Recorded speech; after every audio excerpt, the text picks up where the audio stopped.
Hi, my name is Josh, and I'm a watchaholic. Welcome to Horology Insanity. What is up, my watch friends? So, check this out. I've got one of my boxes of G-Shocks, this is specifically mostly my G-Squares, and today we are looking at the GBX100. And so what I wanted to do was grab some of my other G-Shocks because kind of like usual, I'm going to do a review video and then I'll do a comparison video so that you can get the specs for the watch.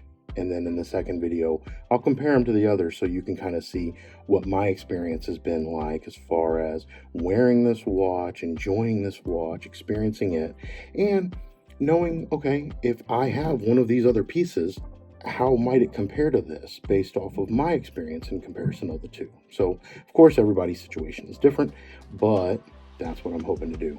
So the question is do you want one of these? They're only $160, and I say only, which is interesting because G-Shocks have a wide range of prices. I mean, on the low end, you can get the 5600E for like $40 on Amazon. On the high end, you've got this titanium camo G, $1,600. Your metal G, this is the patina one. I think it was like $1,000. So they just vary. And then you have some. So like this NASA one right here, because it's a collectible, it was only like $100, but they're trending for almost $400 on eBay because people can't get a hold of them. So I think the carbon fiber is going to end up being that way too. Maybe the woody right back there. But anyway, this is the one we're looking at. First and foremost, this is from the Glide series. So somebody help me out. Do you pronounce that G-LIDE or Glide? I don't understand what it stands for, but they have a bunch of different Glide watches. So if you look at here, so you see how that says Glide on it? So they do make the GLX module that has the tide graph up at the top with the moon tracking and all of that. And so this Glide series is one that has been around for a while. But what they've done is they've taken it to a whole nother level in this GBX100, specifically with that display.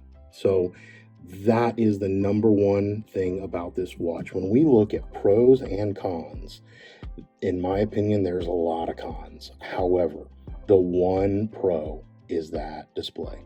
And it is such a pro that it just towers over all of the other cons to where I could easily justify getting one of these and putting it in my collection, despite all of the negative things that I'm going to end up saying about it. So let's talk a little bit about that display. They call it memory in pixel, and it's an LCD display. And in this case, it's a negative display, but it is so sharp and so clear that the legibility of this, you get it in full sun. That's not necessarily doing justice. In full sun, I can see this thing and read it without a problem. The numbers are bright enough, light enough. There's enough disparity or change between the black background and the white letters that I have no problem reading this in almost any light, in almost any angle. Let's see if we can get that. Look at that. Still read the time on that. And so this display is just unreal. It's absolutely amazing. Wait for them to put that digital display in some of these. Oh, these metal ones. Could you imagine coming to that first, maybe? And the titanium models? But when they put, and I say when because I think it's going to happen, they are going to put this display in a normal G-Square, like a 5600, 5610. I think it's coming. I think we just have to wait and see. I also suspect they might make different colorways. So if you look just at my watch box, look at Casio, especially in the G-Shock lineup, is known for making a billion different colors and different variants of the exact same watch, right? So I do think that if the popularity is there for these, that will continue. Right now, they have a black one, a white one, and a teal one. And this is the teal one. Now, I will say, everybody I think who has experienced this watch and taken pictures or video of it has said the same thing. It looks different in person than it does in the camera. Now, most people will say that it looks better in person than in the camera.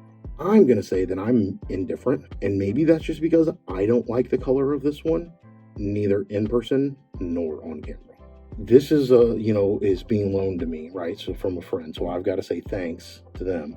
But this isn't my watch, and if I were to get one, I would go black or white, probably white, and I would not get this teal variant. Now, that is completely personal preference, though. If you like this, try to experience this in person. Unless $160 ain't a lot of money to you, right? Some folks, that's like, that's not a lot of money. I can chance it. And I will say too, I'm seeing folks in the watch groups I'm in flip these. I don't think they're having as good of an experience as they thought they might.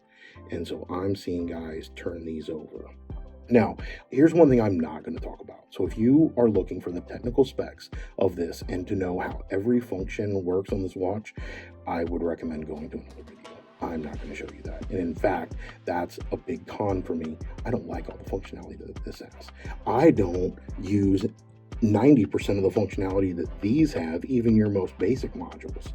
The only thing that I like, I want it to tell the time, and I want the auto light feature. That's it. That's all I want. When I twist it, I want the auto light to come on. So this one I think has the auto light feature, maybe. It does have this big button right here at the front that you can click and it'll turn the light on. So let me just turn my studio lights off real quick so we can see this. So you can see it's daylight here. I've got all the curtains drawn, so I got as much light out as possible, but you can still see a little bit.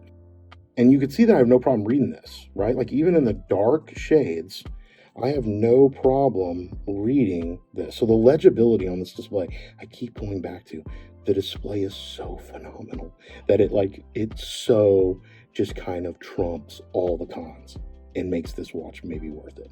It really does. Let me get it in the dark and let me hit this button here. Look at that.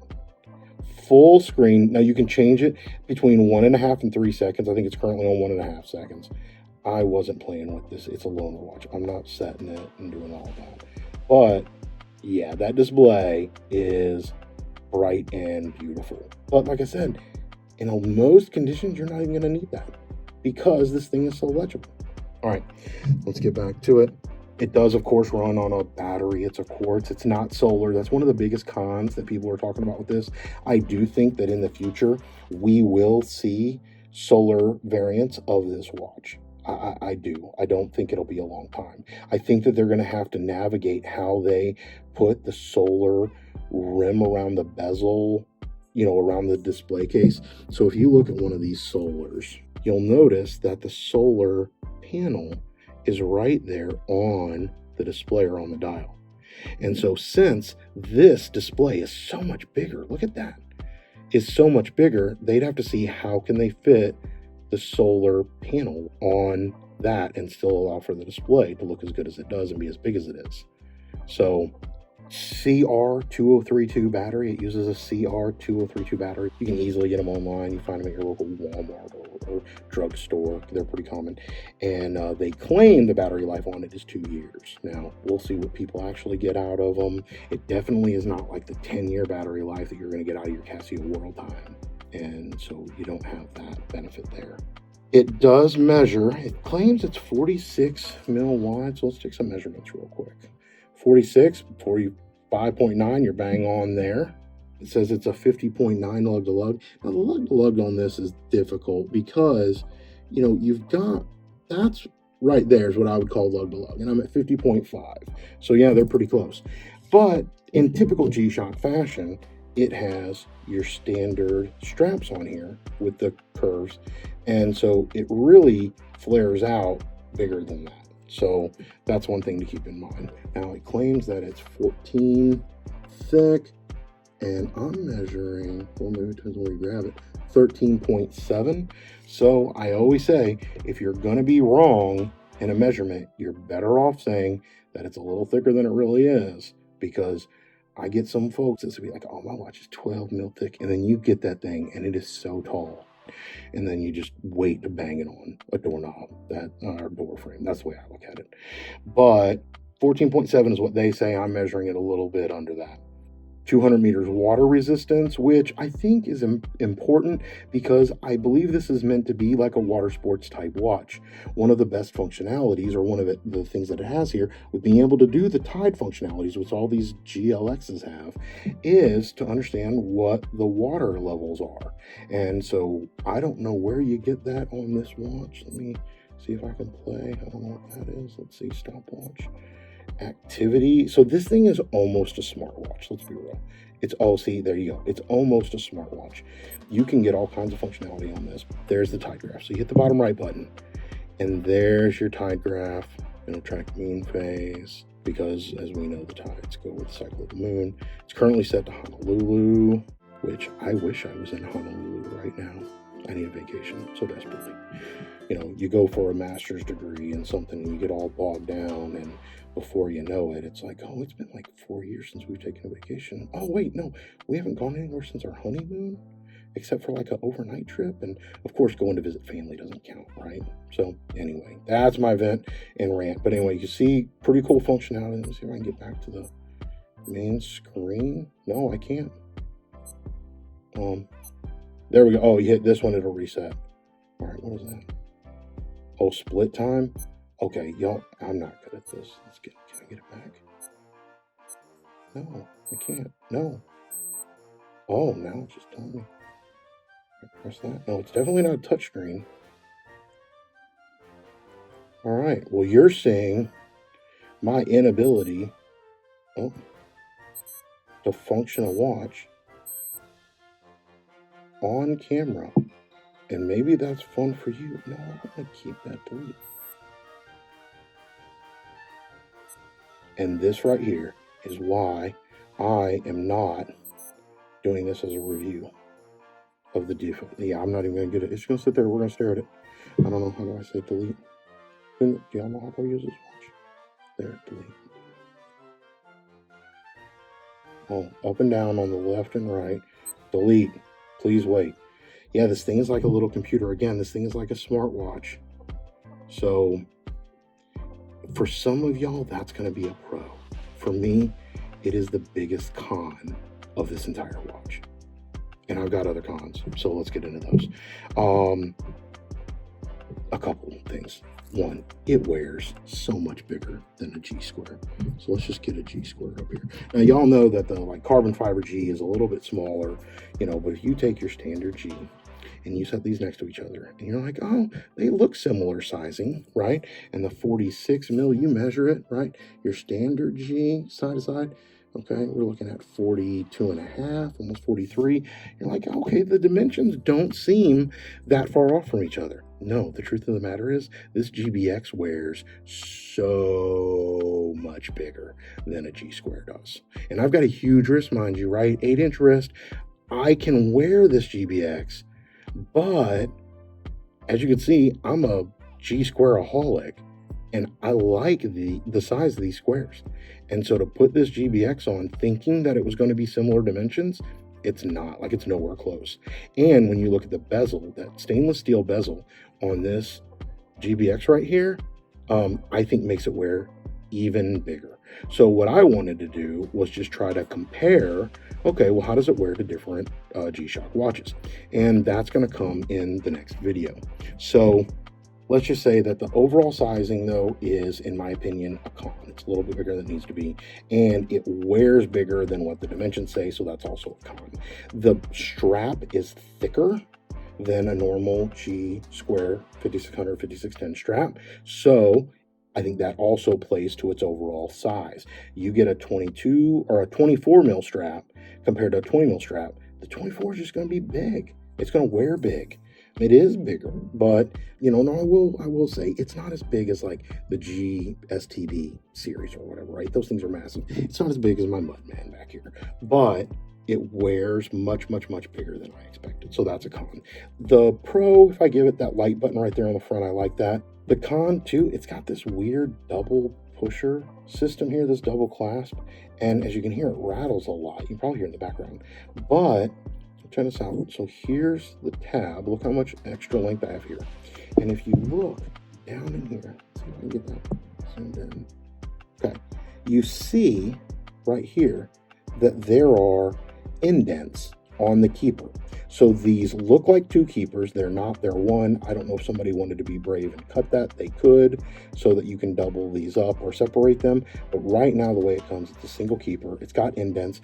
You know, Barton straps are starting to do that too. Basically, the goal is to keep the keeper in place. So what happens is, watch this. I go down, I put it on the very furthest last notch, and look at how much of this still hangs off the back. And when I was wearing it, I was getting that little flap caught on the edge of my desk. I was getting it caught on stuff. Like, that thing just annoyed me, if you can just imagine. Yeah, that's annoying. So they really need something that allows for this. You know, you can wear the keeper out here, but I don't know if it's going to stay. And it definitely is not going to then utilize. You can see how it's kind of standing up above it. It's definitely not going to utilize the indents for the keeper. So, you know, I don't know, pros and cons. I could sit here. This video could go either way. I could talk about how much I love it. I could talk about how much I hate it. I could make an entire video of either one of those. And like most reviewers, you're probably going to see a whole bunch of people just talking about how much they love it, because that seems to be the way that a lot of review channels go. And thankfully, I'm not a review channel. So let's just cut to the chase. I'm not going to buy one of these. I am going to wait for future generations for them to improve this. And if they improve this, like if it had solar, if it didn't have the stupid thing off the end, if the band wasn't as thick, you know, the watch head size itself isn't that bad, even though it definitely is bigger than the square. The watch head itself isn't bad. I wish there was more taper, or I wish that this wasn't as thick right here. But yeah, wait for them to do some of that, and then I would buy one of these GBXs. Even better than that, wait for them to put this display in one of these G squares, and you are going to have a masterpiece that is going to fly off the shelves, right? Casio, if you're listening, figure out how to add solar to this, then take this digital display and put it in a 5600 or a 5610, and everybody's going to go nuts for these. Just saying. All right, with that, we are going to end this one. Follow me in the next video to see comparisons with a bunch of these watches to see how it wears. I'll give you a sneak peek hint. I think it wears closest to the GA2100. Until we talk again, please remember what really matters, and that's not watches. Keep the insanity sane.